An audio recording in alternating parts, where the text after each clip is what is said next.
It is going to move, or it is going to break.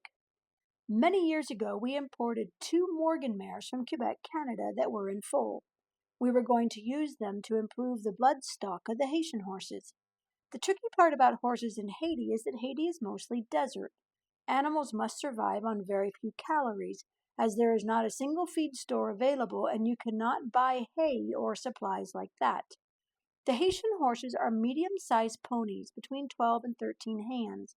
A hand is 4 inches and weigh about 600 pounds. We brought the Morgans in because they are very hardy, smart, and thrifty animals, and they were bigger but not huge at about 14 hands.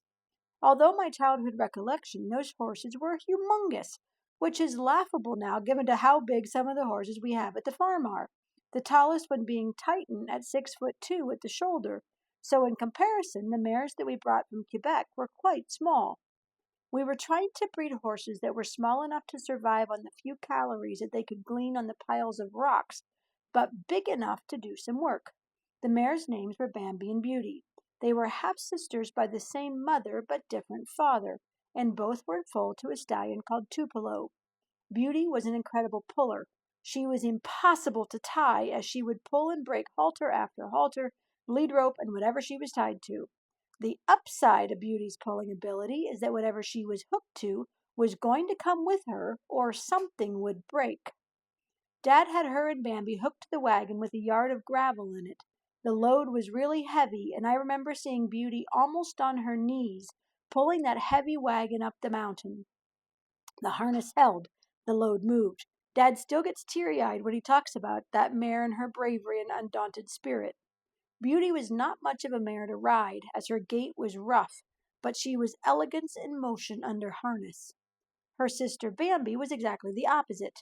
Fun to ride, willing to work in the buggy, but did not have the heart of her sister.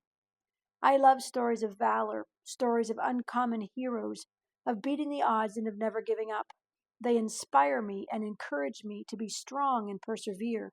Many times when others quit, our family would hold the line. It did not matter about the cost as long as we had each other. We were invincible. Mom, when I was telling her about my idea for the story, said that I needed to remind everybody that this idea of move or make or break, that Dad at 80 has had 3 rotator cuff repairs and a reverse shoulder done. So be like Beauty, strong and courageous, willing to pull on your knees so that you can pull harder. Life is not promised to be easy. Dig deep and pull. If with heart and soul you are doing good, do you think you can be stopped? Even if you suffer for it, you are better off. Do not give the opposition a second thought.